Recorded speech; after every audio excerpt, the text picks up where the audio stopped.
I came to the field of mental health because I believe that through relationships, we can help one another to improve the quality of our lives and our overall well-being.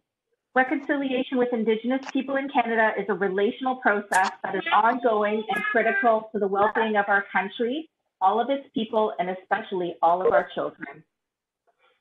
So as we begin the presentation today, I'd like to acknowledge the history, spirituality, culture, and relationship to the land of the Indigenous peoples of this region. And I'm speaking here to Toronto, including the Anishinaabeg, the Mississaugas of the Credit, the Chippewa, the Haudenosaunee, the Wendat, and the Métis people. Toronto is subject to Treaty 13 with the Mississaugas of the Credit. Colonialism is an ongoing process, and we are all treaty people.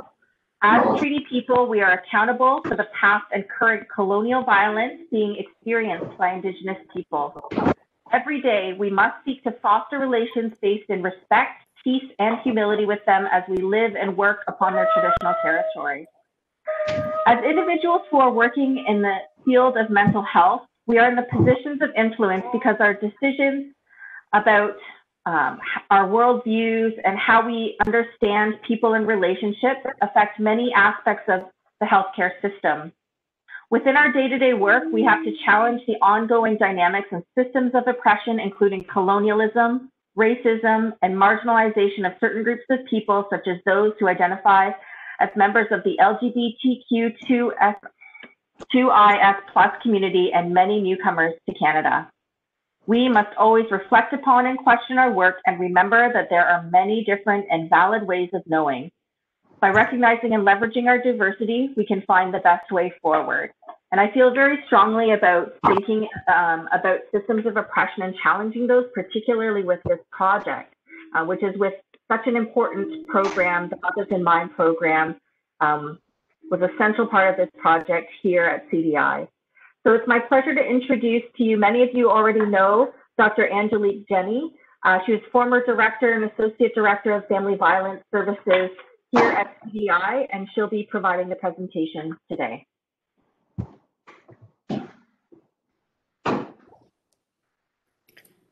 Thanks, Samantha, and thanks everyone for being here. You know, we just did this presentation for the family violence team last week, and I got all emotional. Again, I feel the same way. It's like coming back home a little bit after spending over 20 years at CDI. So thanks, everybody. I'm going to try to present, many of you heard about this project. We had it running at CDI for 5 years. And so now that it's wrapped up, and I'm going to tell you how it went and what we found from it. I would just ask, I think there's some people whose mics aren't on because I can hear like a sound in my ear. Okay, I think we've got everyone. Thanks so much. And I'll try to keep my eye on the chat as noted, and we'll try to keep questions to the end. I'll try not to be too dry, but it is a So I just wanted to go, I'm going to talk quickly about what Safe and Understood was. I'm going to overview the 2 programs that we were involved in. Others won't require as much explanation, but Caring Dads, many of you might have not heard about before. We're going to talk about how we implemented these programs in child protection, but child protection environments, but also in based agencies across Canada. I'm going to talk about the actual research projects and wrap it all up, and there'll be a chance for Q&A at the end. So first, I just want to say big thank you to Public Health Agency of Canada. We could not have done this project. They're a fantastic funder. As you know, I know that CDI still have some funding for, I believe, SNAP and other programs, so that's terrific. I also wanted to kind of illustrate how huge this project really ended up being, that I will focus on more of the direct impacts in terms of CDI and MIM and the local context. But we had 5 universities involved, 9 community organizations from multiple provinces across Canada. And again, a little shout out to Jesse, who managed all of the dollars and cents of this grant over all the years. It was a very complicated project, and we couldn't do it without her. So what was the Safe and Understood project? It was 5-year, multi-province. We targeted specifically families with young children who had been exposed to domestic violence as substantiated by Child Protection Services. For those of you who don't know or aren't familiar with, Mothers in Mind was initially funded to specifically serve families who are involved in the child protection system, and CDI was one of the only agencies out there. We were running Here to Help, as you recall. We still were Here to Help, but those were for children 4 to 6, and Mothers in Mind really targeted this 0 to 4, where we saw this gap in services for families. So that was always what we were designed to do. This project looked at improving outcomes for these young kids, 0 to 4, who were at risk. We wanted to prevent the reoccurrence of violence that was happening. We wanted to reduce the impact of that violence on these kids and their families. And we wanted to be able to expand the reach of both Mothers in Mind and Caring Dads programs. And we implemented the program in various contexts. We had a French adaptation, we had Indigenous adaptations, and we'll talk about some of that as we go along. Reminder of why would we dedicate so many years of time to a project like this? We know that 500,000 children are exposed to violence. I think we're actually talking 1 million at this point. Those are 2001. I think I have a 2010 stat that's 1 million. We know that exposure to domestic violence is the most frequently substantiated form of child maltreatment right now, and the majority of those children who are being investigated are actually under the age of 3. At the time that we were we initially, I'm going to say 16 or 17 years ago, that we developed this program and applied for funding through the Community Capacity Building Grant, which was designed again to serve this gap of children who were being investigated and had nowhere to go. So child protection workers were calling us and they said, we have this family and we have no service for them. Young children hold a great risk for long-term damage as a result of all of these complex mechanisms that are occurring. They're more likely to be exposed to violence because of proximity to their caregivers while violence is occurring, and developmentally, they're more dependent on their caregiver to manage their states of being, which is why they're so vulnerable in this particular age range. We also know that men who abuse their partners also frequently abuse their children directly, and that children who are exposed to violence against their caregivers show similar adjustment problems to children who are themselves physically abused, and they rate significantly below their peers in areas such as school performance and involvement in social activities, which are the very pieces that they need to build resilience. So that puts them at risk of further adversity because they don't have access to those opportunities for resilience building. We also know that we have an entire lack of intervention services available specifically for those young children, and I'll talk about that. That was also a goal of the project. So this is our conceptual model, modeled on Harriet Macmillan's work. So this idea that we're going to be trying specifically to reduce that recurrence and impairment and improve long-term outcomes. 5 years, this is a little brief. This is what it looked like. CDI got the funding. We had a partnership with U of T and now Western. The PI is now at Western, and Calgary. Now I went over to the University of Calgary, so we expanded that. But you can see important things. In the first year, we did a national scan. In the second year, we did all the Mothers in Mind. Second and third and fourth years, we trained facilitators and Mothers in Mind and Caring Dads. For a 3-year period, we actually implemented the groups in various settings. And then in the final years, we've been doing our data analysis and putting out conference presentations. And we're still doing that right now. The national scan, we specifically contacted providers across Canada, and we were looking specifically to find whether there were intervention services that specialized in domestic violence exposure or recognized that a mother's experience of DV trauma impacts on her and her child. We wanted to know if anyone was using a dyadic intervention component, and we excluded general home visiting, postnatal, and parenting support groups that did not have any specific program domestic violence intervention.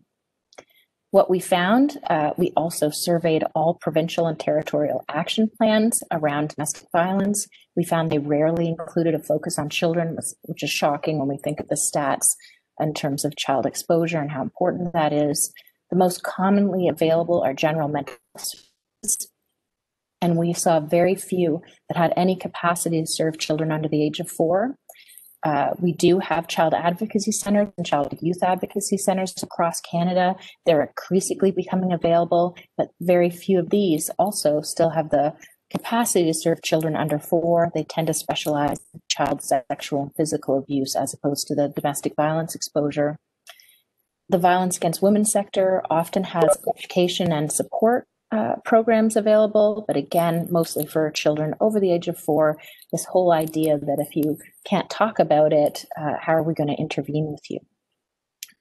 At the time of that scan, and if we did it now, I feel fairly confident that Mothers in Mind would still be one of the few programs that's actually doing this kind of targeted work. So what is Mothers in Mind? For those of you who are new to this, you can click on the website and have a look, but just quickly, is a trauma-informed mother-child play group that's fully interactive, 10 sessions closed. We try to have 2 to 3 facilitators for 6 mothers. We really want 1 facilitator for 2 dyads, for example. It's very relationship focused. We look at parenting within the context of trauma. We don't intervene with individual trauma at the adult level, for example. We just talk about parenting in that context. And it really does look like a play group. We use stories to support our work with moms and little ones. Our goals are to reduce a mom's stress and to strengthen her parenting skills and her sense of self-efficacy around parenting. We want her to be able to access supports within a trauma-informed environment. We want her to be other moms who are having similar experiences, and ultimately we're here to support the positive development of the mother-child relationship. I'll talk a lot about trauma-informed practice. You'll see that we use a scale. So just a quick overview that trauma-informed practice means recognizing the impact of trauma with a focus on minimization within the program. We explore factors that impact parenting. We think about culture, historical and gender issues that get in the way. We focus on healing through healthy relationships, a peer support model, and maximizing women's voice and choice throughout the process.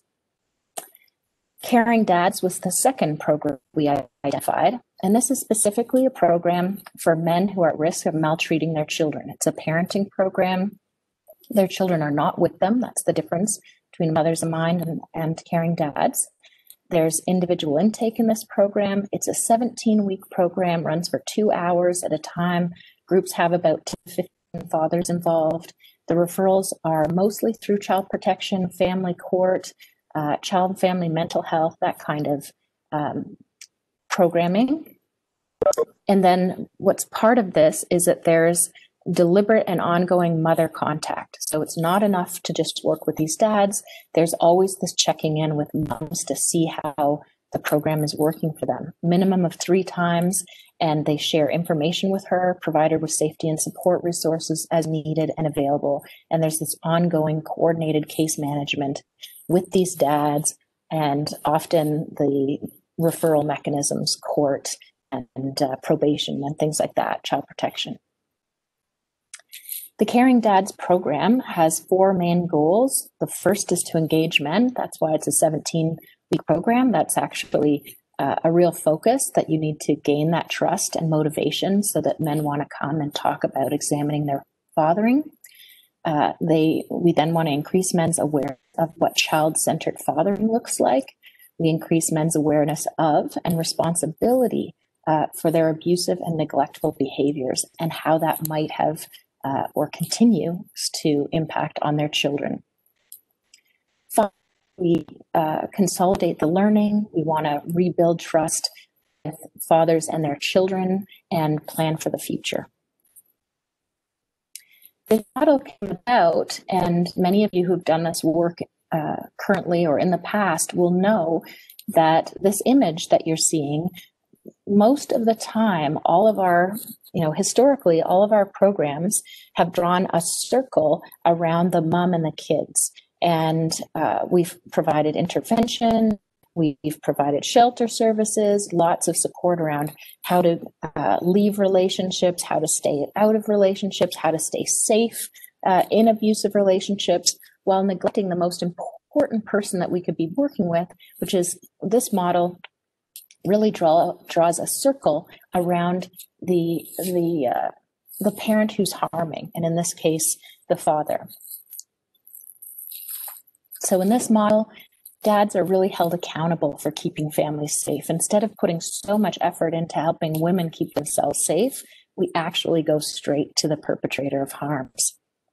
We have Child Protection Service monitoring and assessing his risk all the time, and safety planning is actually done with men around how they can prevent themselves from future, and collaboration and information sharing between systems.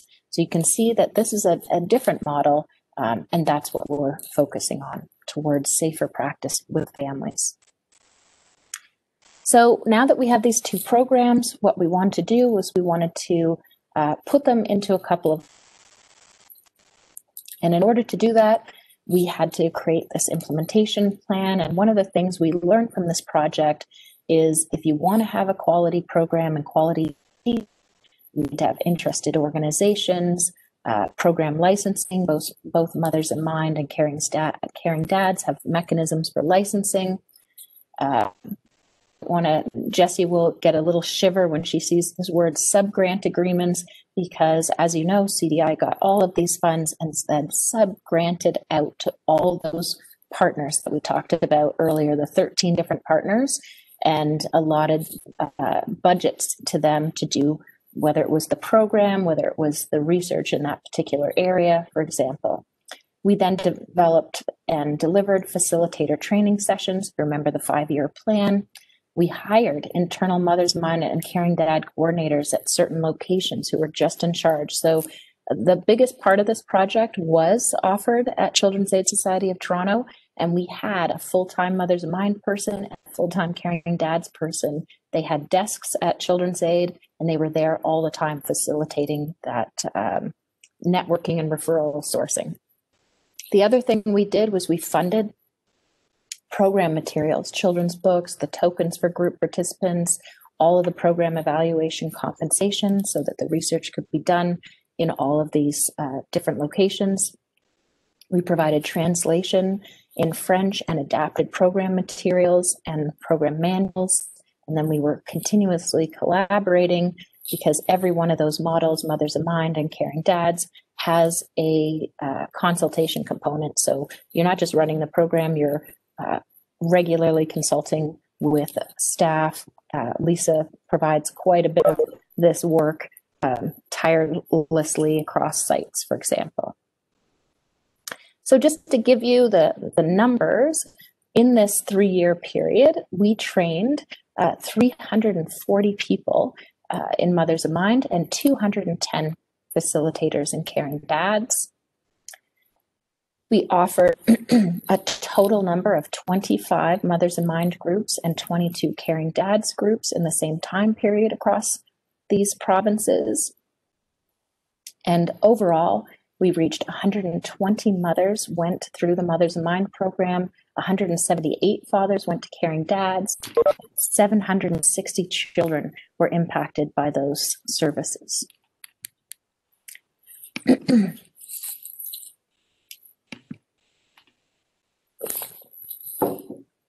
There were 3 different study designs for this project. One was looking at outcome and program evaluation. Sorry, I'm just there's somebody unmuted again who's typing. Outcome and program evaluation. So we looked at the program efficacy, The second one is we did a cluster randomized control trial. And this was when we wanted to look at, could we change practice in the context of child protection work with these families? And the final one was program process implementation. So could we look at those outcomes? So I'll talk about the first one. It was the outcome and program evaluation of Mothers in Mind, specifically offered in at CAST. I'm going to just quickly Mothers in Mind program logic model. I'm sure there'll be a new one soon that Michael and Sam and Lisa are working on that will not be quite so convoluted looking, but we wanted to give you a sense of what we're trying to do, and all of the measures are in the middle and how it's all tied in to how the service is offered.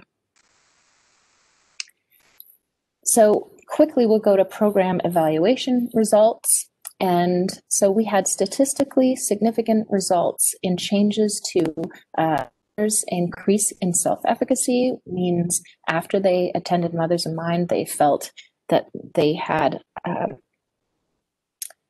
they experienced the ability to parent better. They were also more affectionate, empathic, and understanding towards their children. We saw an increase in their parenting knowledge of child development, and this directly leads to more developmentally appropriate expectations for children. Interesting, this is to me the most interesting finding, is that we actually saw a statistically significant decrease in parenting depression and anxiety. And this is important because that is not what Mothers in Mind is targeted to do. It's all around the parenting components. The reason we were measuring this is because we wanted to see if that was a confounding variable, that if your depression was too high, you have clinical rates of depression and anxiety, you might not get better in the program. And then we wanted to be able to know whether that was an issue so that we could screen for it and make sure that people were getting the appropriate services.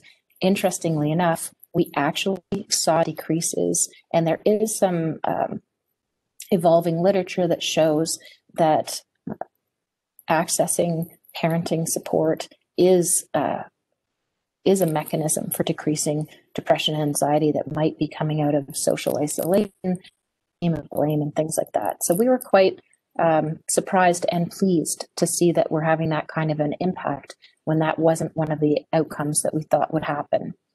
We also measured trauma-informed practice. Mothers were satisfied with the program, and I'll show you a little chart momentarily, and reported that shows women reporting about how they felt their facilitators practiced in a trauma-informed way. So areas that we saw approaching significance, that were moving towards that direction but didn't quite get there, was perceived parental impact, a decrease in symptoms, and an increase in parental warmth and involvement. And we're going to keep watching those trends as we continue to do this kind of outcome-based research. Sometimes significance can be gained by larger sample sizes over time to see whether or not we're having that impact.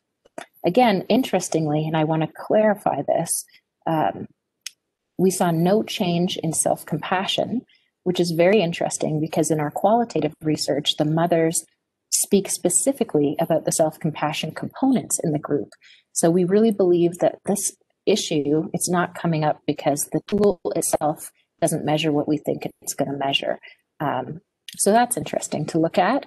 The other thing that we found interesting and we're pleased with is that we saw no changes in the level of hostile reactive behaviors, but that's because mothers scored so low on that scale to begin with that we didn't change. They were not hostile reactive to begin with, so we didn't change that. But we used that tool because that's one of the perhaps concerns around child maltreatment, that we're worried that mothers are actually not happy with their children and that they might be at risk of abusing them. And so that's not what we saw, which is consistent with the literature on mothers' exposure to violence. We know that mothers who are exposed to violence aren't necessarily any more likely to harm their children than others. It's just the capacity is harmed by the individual who is abusing them in that context. The other thing we wanted to know is, why did women go to Mothers in Mind in the first place? And remember, this is in the context of their child protection involvement. So mothers talked about, well, I heard about the program, I heard there'd be other moms, and it looked like it would fit me. That's why I went. Lots of moms said, I had to go to Mothers in Mind because I thought I had to do it in order to get my child back or to get Children's Aid to close my files. We weren't surprised to see that. And many moms talked about having this increased time to spend with their children, connect, and to get the needed resources. The free books were a huge goal. Moms talked about that all the time. And of course, food and meeting other people who are going through their same experiences. That's why some women talked about going. We then asked, can you tell us the reason you stayed in the program? Why did you complete it? They talked about learning about themselves and their children and what they saw around child development. They talked about managing stress and developing self-care strategies. They talked always about feeling that the facilitators cared about them. And you'll see this later as well. And they actually enjoyed the program, and many of them talked about their children wanting to go and moms getting their support needs met. So here's a quote from a mom: mothers, kids, and people who care around her, for her, to learn things and, be a little bit social. She really likes going there. One mom in our materials talked about knowing that her child couldn't possibly know what day of the week it was, but she always knew what day group was. So what did moms take away who did complete the program? Overwhelmingly, women talked about gaining self-confidence in their parenting and feeling stronger bond with their children. So here's a couple of quotes. I got a chance to, really get to know my daughter, and that was like the most part. I got to know my daughter a little bit more. I got to spend time with her. I learned her cues and stuff like that. With this program, I gained my self-confidence. I can also a kind of bonding between me and her child's name. They also learned what to appropriately expect from their children, and in some cases altered their behavior accordingly, such as adapting expectations to development and finding those new rituals like bedtime and reading the baby books became really positive experiences for moms. And the songs, we heard lots of women talking about singing the songs that they learned. Here's a really powerful quote. I always used to hate him for the things he do, but in this program, I came to know that children are like that. They have to be treated and respected in a very nice way because they are children. And sometimes we really forget the fact that they are children, being in our own stress. Another mom talked about the baby books and how her child really developed, started talking up so much more because she was reading to her every night. And they again talked about the supports they received from facilitators and the other mothers that were in the program. What were the most helpful program aspects? Number one was respectful, empathic environment. Number two was developing new skills and bonding. And number three was the availability of supportive peers. So 73% of mothers were extremely satisfied with their Mothers in Mind experience, while the remaining 27% were either somewhat satisfied or neutral.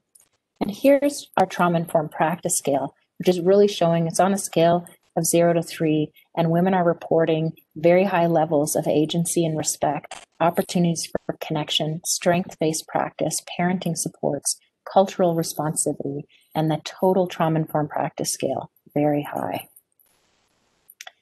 We then did this cluster randomized control trial.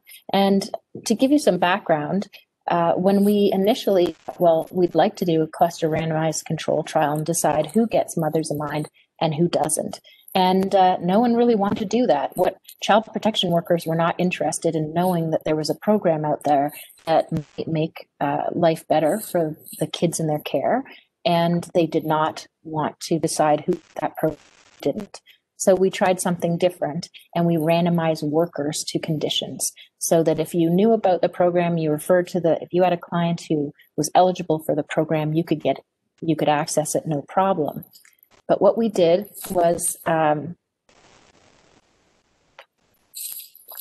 think I'm just going to go straight to the conditions so that you understand. So condition one was service as usual. And these were workers who didn't get any additional knowledge about Mothers in Mind or caring dads. They were just going about their business. Condition two, these were teams where Mothers in Mind was embedded in service delivery.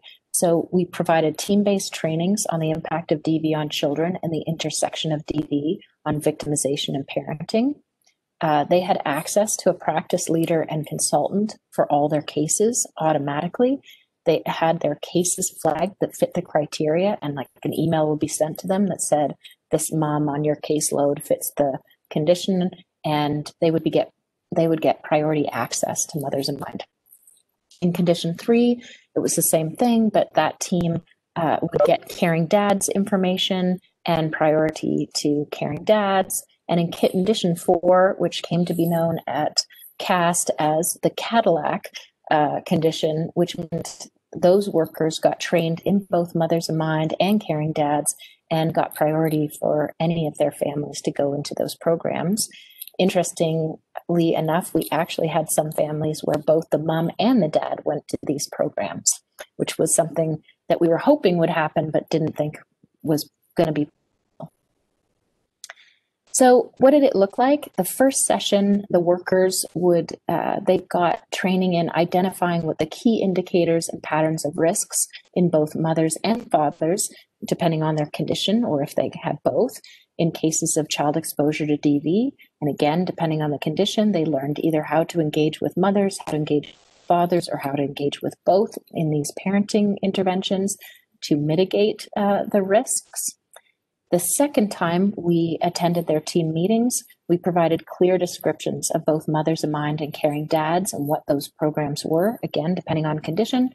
And then we directly aligned the outcomes of the program with CAST's signs of safety model so that they could map it onto the work that they were already doing. And in the third session, we went back to talk to them about how to support or maintain changes that clients made after they have attended either Mothers in Mind or caring dads or both, for example. So our professional development training, we had 3 Children's Aid Society sites, 15 teams, 5 were Mothers in Mind only, 5 were caring dads only, and 5 had both Mothers in Mind and caring dads, and 120 workers were trained. If you recall, the other groups don't get training because they are just service as usual. Workers also received access to their respective programs' online portal. You I hope are aware that Mothers in Mind has a training portal online, and Caring Dads has one too. And we had additional, we put things in for the study for just those teams. They could access tip sheets, and they had, there were all kinds of resources. Just being mindful of the time, so we have time to chat. What we found at the end of that were that child protection workers were highly satisfied with the Mothers in Mind training sessions and resources. And we provided the DV training, and the resources actually increased child protection workers' capacity to identify risk and needs of mothers who are experiencing domestic violence, and it increased their ability, their self-efficacy to practice with mother survivors of DV. And we also saw that around children. So again, just to let you see what it looked like, we had 60 families who were eligible for Mothers in Mind, for example. And 24 of those families got referred, and 37 of them were never referred. And the reasons for that, the mom wasn't interested, the case was closed, mother moved. In the referred, we got 54% of those moms who were referred into the program. We still had 11 who did not engage. And again, you see similar scheduling issues, no show at intake, or attended a similar service. What does this tell us? Well, this low referral rate was concerning to us because getting eligible mom to Mothers in Mind was actually quite difficult. And this we learned quite a bit from. If you think about how hard it was, anybody who's been involved in the reporting of some of these stats, the community capacity grants had asked us to report back how often mothers in Mothers in Mind were involved with child protection services, since they were funded to service those mothers. And we really saw how hard it was to get that referral at child protection to actually get this mom to eventually come to CDI. And it was just as hard to do it when it was at CAST and we had people in the building. Well, it wasn't as hard, but it required that kind of work together. So collaboration between the child protection worker and the CDI worker was crucial in getting those moms to group, and they spent lots of time getting them there. We thought initially that it might be about the location, but what we discovered that it's actually about workers' understanding of why a mother would be referred to Mother's Mind and the relationship they have with that mom in order to get her to that service. So a closer look, Mother's Mind at CAST. And again, I'm giving you this snapshot. I'm trying to give you a whole of what the project is and then showing you what should be most interesting, which is what's happening in your local context. So of course we had worries about surveillance. Mom said, people are watching and writing things down when you're at CAST, but this was managed through a transparent process. So we did all joint meetings between child protection and group staff for the intakes so that mothers understood that their information wouldn't be shared without them present, without their knowledge. This evolved to then women talking about, oh, they're on our side. They're actually on the mother's side. They want to help us. They were seen as a support and additional visits for mothers who didn't have custody. So we had moms who said they bring them there so you get to see them with the group. If your child was in care, going to group was considered an additional visit as opposed to your regular one. So moms actually got to see their children more. And although this wasn't part of our study, we did have mothers who were just in, what's the word I'm looking for? Kids in care. We had groups that they were just for moms with kids in care. And anecdotally, we heard from Children's Aid that those children were being returned at much higher rates. And that would be an interesting research project in the future. We saw, interestingly enough, increased access to child protection worker. Mothers actually found that very helpful. It was actually convenient because I would see my worker after, because if she was there, I could, and if I needed her, I could see her. We found that with fathers too, said the same thing, that being able to talk to their worker made going to group important as well. So then we really looked at this relationship with the worker and how much that relationship determined whether the individual, A, attended the program and whether they benefited from it, for example. So we heard one mother talked about she was referred by her first worker. She went to the first group. She didn't go again. She said she didn't understand why she was there. She then got transferred to another worker. As she describes it, took more time to describe why that program was important, facilitated the introductions to the group leaders, and this mom ended up finishing the program and feeling very connected to her new worker as a result, saying she really understood what I needed and I really benefited from that program. In some cases, as I mentioned in a previous slide, mothers access the workers more often. As the result, they had a better relationship with them because they were talking to them more often. So this mom, she's saying she was scared in the beginning, but then she realized, oh, it's okay. She's here to help me.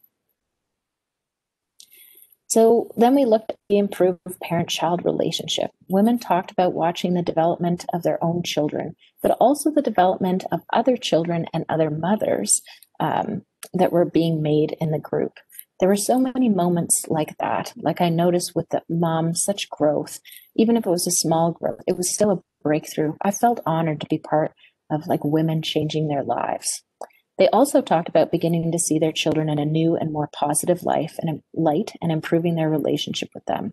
And this quote to me epitomizes why Mothers in Mind was created in the first place and why it's so important and the level of impact that it provides. Here's this mom saying, I have learned a good part of my child being in this program.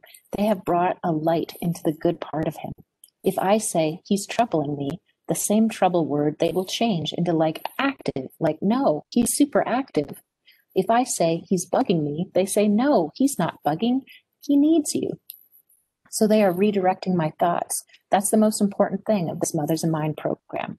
This mom went on to say all the ways in which she thought, she had originally thought negatively about her child and saw it as a child development issue. And if you think about this moment in time, And what a game changer that will be for this mom and her child moving forward.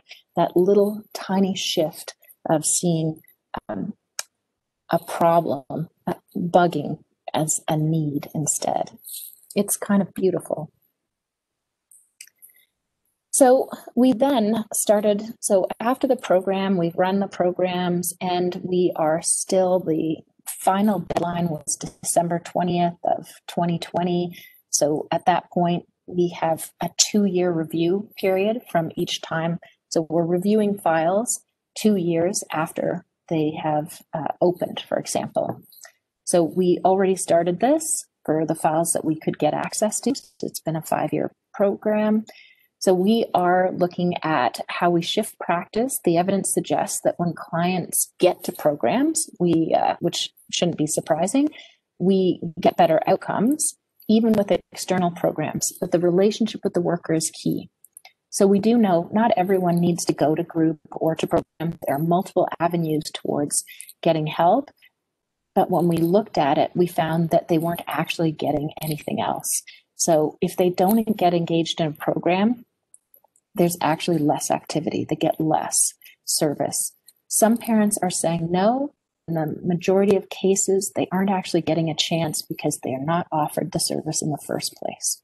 So they're not getting referred. They're not even being told the program exists.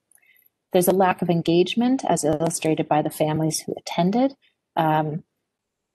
Workers made all the difference again, and I've shared that scenario with you already. So our ongoing work, I've just talked about this 2-year file review. So we want to look at why were only some moms referred to MIM, what were the outcomes between mothers who went to MIM versus moms who didn't get that program, and are there differences in conceptual outcome by worker demographics? Are there different, do different workers see the issue differently based on experience, or we're also looking at who their supervisor was, for example. Finally, we looked at Mothers in Mind in different contexts. So we saw a number of challenges and successes. We implemented Mothers in Mind, as you know, in a child protection agency. We also looked at rural, Indigenous, and French community contexts. We offered everyone the training resources. We had the website. We had the ongoing coaching and consultation. We have institutional resources. We gave, there was money for hiring people, and institutions that had their own resources and kept people on. That made things better. Turnover was a huge issue. When we funded a position, it was better. Environments of implementation, we saw really interesting differences. Urban, we saw more diversity and interpreters, and we had a need for more locations to increase access. In rural, we had location issues. We had recruitment issues in terms of just the sheer numbers. Could we find 6 women with a child under the age of 4 in this tiny little community? And then also we saw relationship issues between participants where if too many people knew each other already, that became, or they were related to each other, there were particular issues that would come up in that. We had some language specific issues, specifically with our French community partner site. Though we translated materials and the manual, the books weren't available in French.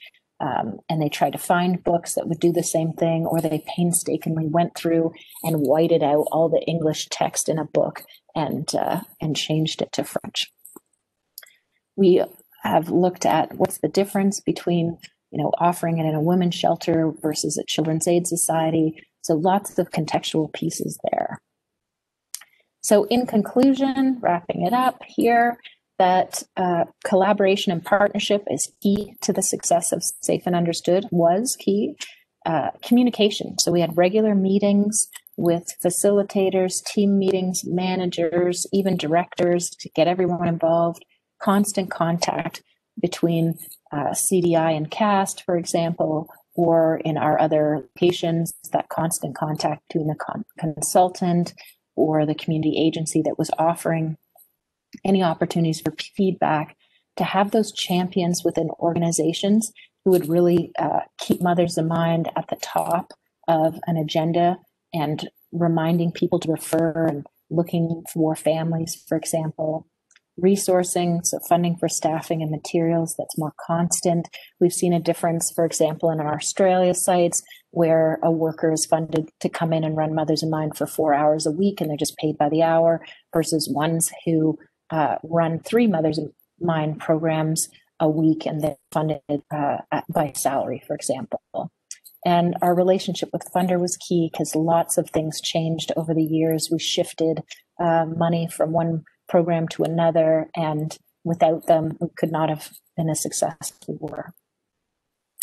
What did we learn? Again, working with moms and dads around parenting in the context of child protection involvement, domestic violence is difficult. We knew that going in. I think have understood the level of complexity and challenge in how families are presented. We've learned a bit about how to most effectively train and assess clinical capacity to do this work, but we'd like to do more. We've seen continued issues in how is domestic violence conceptualized at the level of investigation, for example. We need to see more talking about moms' behaviors and seeing them as protective, and while fathers' behaviors are what's causing the problems on an ongoing basis, as opposed to mother blaming as much as happens in practice sometimes. We're seeing there's still continued practice of the model that equates separation with safety, which isn't the reality.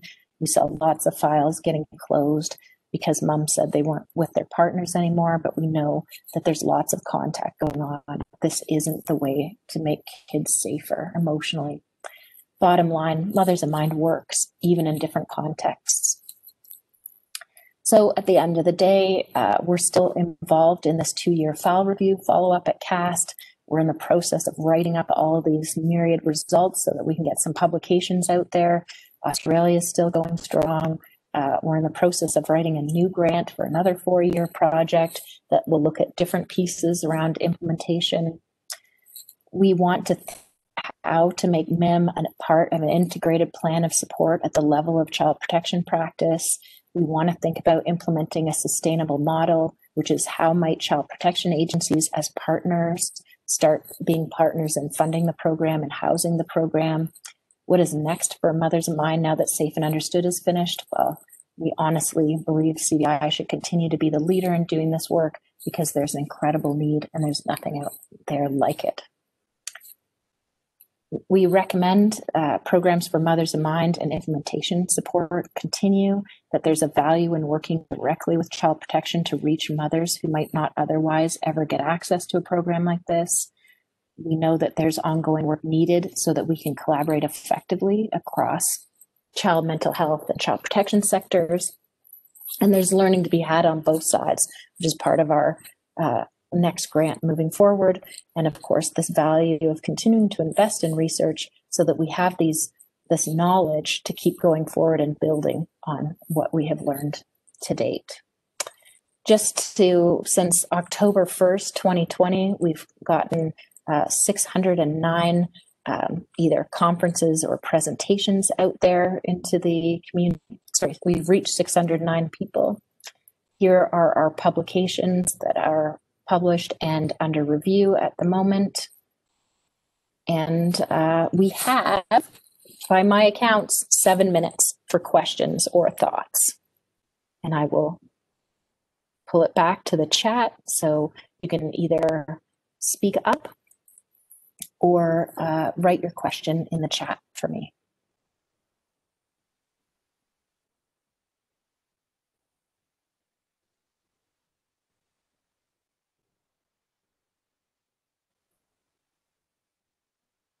Thank you for the applause, Emily.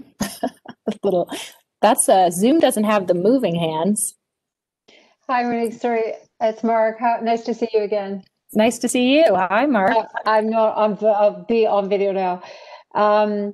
Sorry, it's so fascinating. There's so many elements, right, of this massive project, and the outcome results of N of 65, that sample, and how that correlates to our RCT pieces of work you did, which is really also pulling in implementation stuff. It's like there's so many different levels.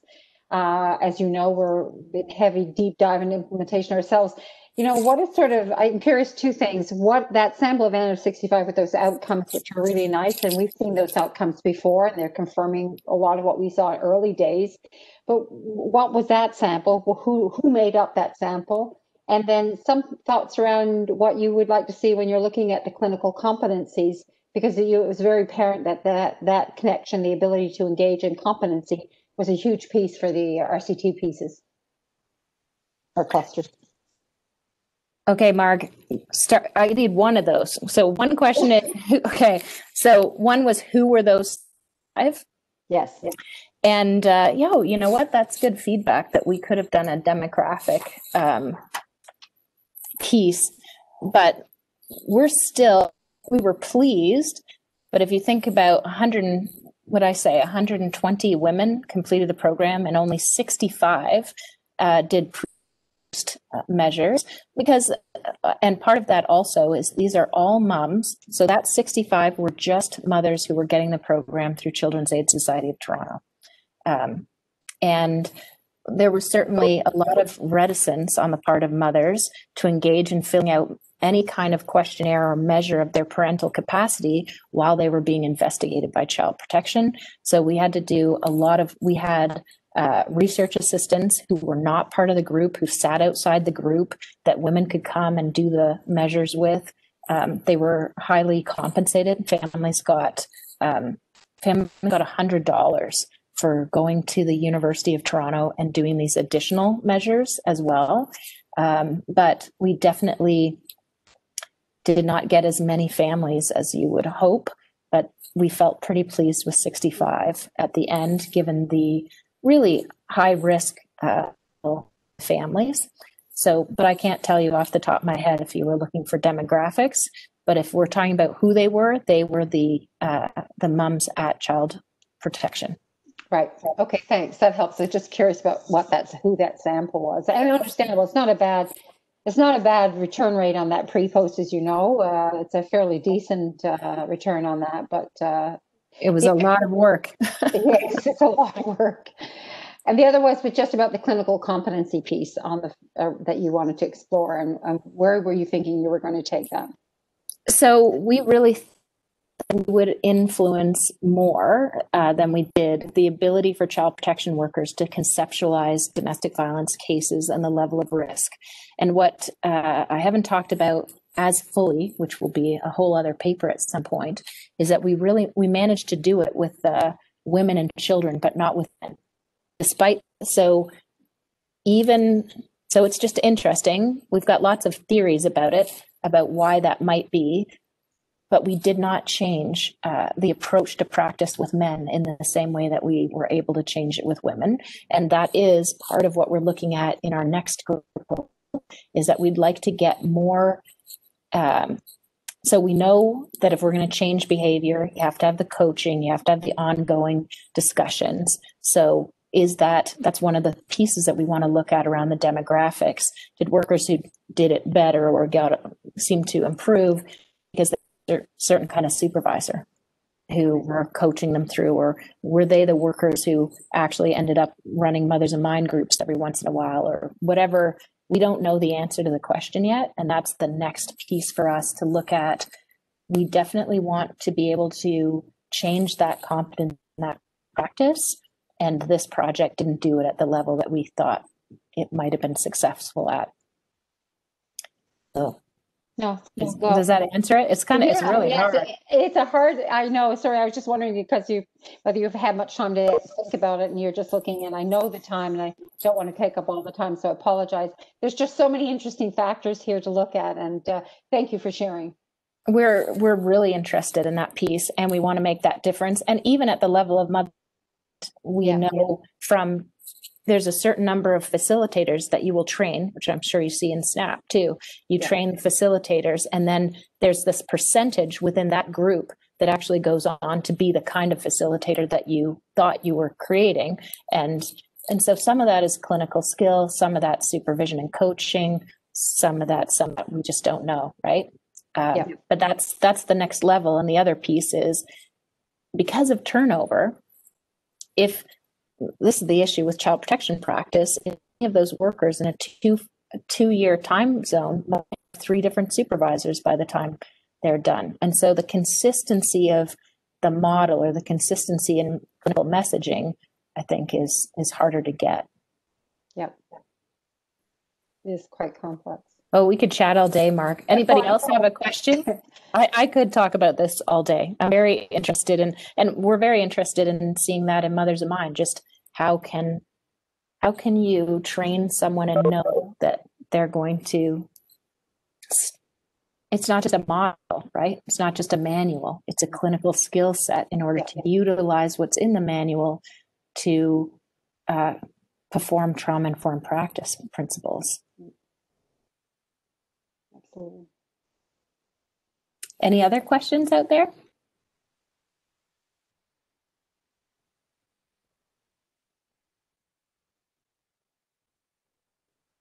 Thank you, Mark. It was nice to see you.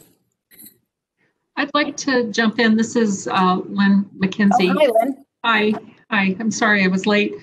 This is a great presentation and really exciting research and a program we really value. And I want to thank you very much for all the work that you've done in terms that's represented by this presentation and for sharing these findings with us. It's been a really great presentation. And just like to encourage all of us to, in terms of our various responsibilities, to think about what the takeaways are for us and how our work might be informed by this really important practice. Thank you very much. Thank you, Lynn. And I guess on that, I would say if you take how important your relationships are with moms. There's the work that you're doing with them. And then if there's work that you're doing where you're trying to get them to go to another program, what we're learning is that relationship and that trust and the ability to make a connection between where you want that, where that next service is going to be. And I know at CDI, we do a lot of referral. We do a lot of subcontracting out to other services that, oh, we don't do this, but you can get it here. But if you already have that relationship, you can probably ensure someone gets to that service with a little bit more effort. And I think that's what I hope child protection workers are getting out of this, and also anyone else who's listening, is that we know that relationships are important, but they're more important. It's not just for being able to deliver intervention, it's getting access to intervention too. Thanks, Monique. Nice to see you. Thank you. Thanks, Nicola.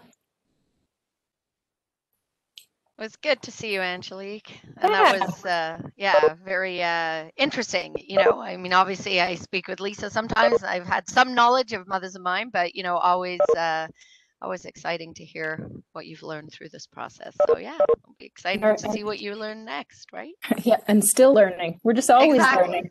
I mean, 30 years at SNAP, you're still learning, right? Absolutely. Every day, it seems. We have to be at 35, aren't we? 35 years of SNAP? We're at 35, yeah. There we go. Oh, yeah. Okay. Well, that's good. Thanks. Nice to see you. I have to jump off to another meeting. Okay. Bye, everyone. Thank